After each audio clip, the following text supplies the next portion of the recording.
L'événement d'aujourd'hui est fait pour présenter aux différents acteurs de l'écosystème les 10 nouvelles structures labellisées.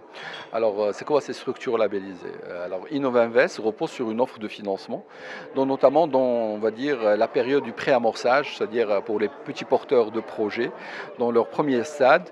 Et ces structures ont besoin, certes, de financement, mais également d'accompagnement.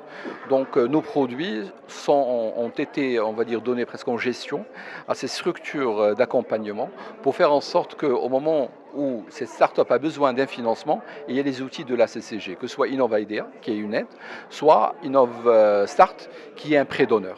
Donc on avait commencé fin 2017 avec 6 premières structures labellisées.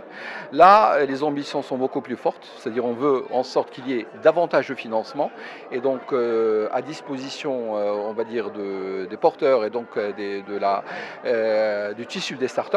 Et donc aujourd'hui, ces 10 nouvelles structures vont renforcer davantage l'offre. Et donc on se retrouve avec plus de 16 structures qui sont là pour accompagner et proposer également le financement nécessaire pour les startups. Et où en êtes-vous dans le chantier d'intégration des business angels? Alors, les business angels, il y a tout un travail, bien sûr, parce qu'il y a un travail sur le terrain qui est fait avec les différents acteurs qui existent aujourd'hui.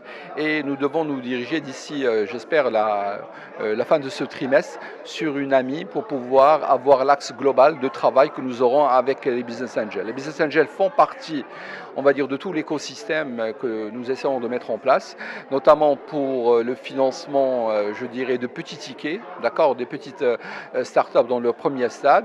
Et l'idée, c'est d'arriver, je dirais, à un cadre ensemble qui soit incitatif pour eux et surtout pour nous en tant que structure de financement sur des objectifs communs. Donc il y a du travail qui est fait par les équipes de la CCG, il y a également un travail qui est fait avec le ministère de l'économie et des finances. Et je pense que cette année sera une année où nous allons pouvoir avoir, je dirais, un cadre de coopération avec les business angels. Il y en a certains qui se sont manifestés suite au premier appel Oui. à manifester.